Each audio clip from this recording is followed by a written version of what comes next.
अन्याय के खिलाफ ये जंग जारी रहेगी, पीछे नहीं हटूंगा किसी से भी। ये झूठ फरेब के मुकाबले में पीछे नहीं हटूंगा। सब झूठे आरोप है, सब झूठे आरोप है। मैं किसी के से नहीं डर रहा।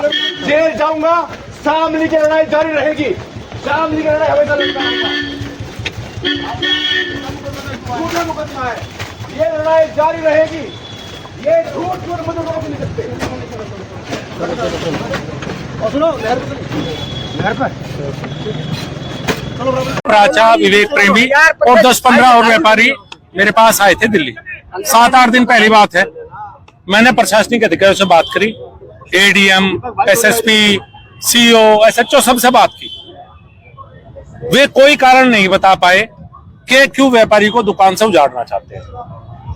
व्यापारी पर स्टे था, स्टे के बावजूद प्रशासन एक तरफा कार्रवाई क्यों कर रहा है समझ के परे।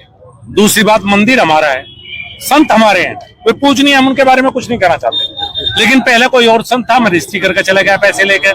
अब ये आए हैं, ये पैसे लेके चले जाएंगे। फिर कोई तीसरा होगा, भाई इनके कोई बाप दादाओं के तो इनकी भी जमीन, बाप दादाओं के तो शामली वालों की जमीन है। मंदिर का मालिकाना हक तो शामली वालों का ही होगा। जब जमीन यहाँ के पुरखों की होगी तो समझ में आया नहीं। उसके बाद फर्जी मुकदमे में जिस तरह से विवेक प्रेमी को, जो जिला मंत्री है भारतीय जनता पार्टी, गिरफ्तार किया गया, वो बहुत दुर्भाग्यपूर्ण है।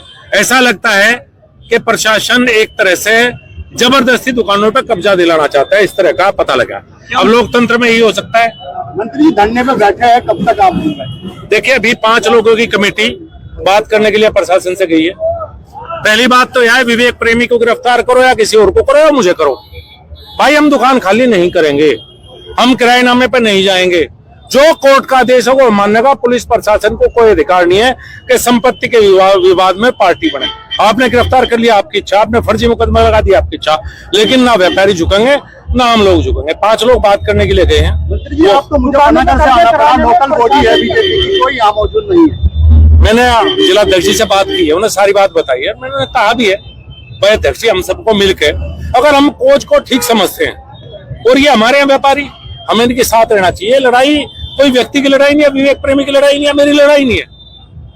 तो वो बिल्कुल किनारा कर गई इस मामले से, क्या मतलब है? भाई इस बात का तो मैं भी नहीं कह सकता, मुझे भी नहीं पता। मंत्री जी, प्रदेश में और केंद्र में भाजपा की सरकार है। नंद किशोर गुर्जर पर हमला हुआ, पुलिस ने किया। अब विवेक प्रेमी को जो है इस तरीके से बर्बरता से जो है गिरफ्तार किया गया। क्या कहेंगे, कैसी सुशासन, कैसा शासन, कैसा प्रशासन? देखिए, नंद किशोर जी के साथ जो हुआ, जो व्यवहार हुआ था, पुलिस को बिल्कुल चित में था। और यहाँ विवेक प्रेमी के साथ भी जिस तरह से व्यवहार हो, बिल्कुल फर्जी मुकदमे में। ये आप सबको पता है, मुझे पता, मुझे को बताने की आवश्यकता नहीं कि बिल्कुल फर्जी मुकदमा।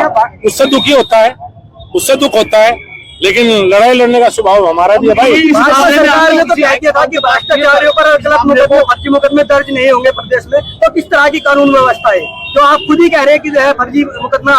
भाई फर्जी मुकदमा 100% दर्ज हुआ है। फर्जी मुकदमे विवेक प्रेमी को जेल भेजा गया है। प्रशासन एक पक्षीय कार्रवाई कर रहा है, व्यापारियों के खिलाफ जबरदस्ती दुकान खुलाई करवाना चाहता है, और हम उसके खिलाफ लड़ेंगे। भाई मंत्री जी, हम तो लड़ सकते हैं, लड़ेंगे। विवेक प्रेमी जनपद में कोई भी भाजपा नेता ना धरने पाया, न उसके साथ खड़ा किया। इसमें मैं इसके बारे में तो बता सकते हैं, मैंने तो अपना फर्ज समझा। क्योंकि विवेक प्रेमी सभा में भी जेल गया था, मैं जब भी उससे जेल में मिलने गया था। आज वो भारतीय जनता पार्टी में जेल गया तो मैं भी मिलने जाऊंगा, और मैं उसके साथ खड़ा हूँ। मैं व्यापारियों के शाम सरकार में फर्जी मुकदमे का आरोप भाजपा ने लगाया था जी। अब भाजपा में भी आरोप लग रहे कि फर्जी मुकदमों में जेल भेजा। आरोप नहीं है, सच्चाई है। तो क्या कहना है कि भाजपा और सपा एक ही तरह के? नहीं, देखिए, कोई इसे एक मुद्दे से दोनों को एक नहीं कर सकते। मुद्दे रोज होते हैं। हमारा फर्ज है लोकतंत्र में अपनी बात पहुंचाने का। हम मजबूती से अपनी बात रखेंगे, मजबूती से पुलिस और प्रशासन के साथ लड़ाई लड़ेंगे। को बचा कर जेल गया था, बचाने के अब व्यापारी को बचाने के लिए अच्छे कोच में गया है। मेरी बधाई, शुभकामनाएं। बढ़िया कारण से गया, कोई अपने व्यक्ति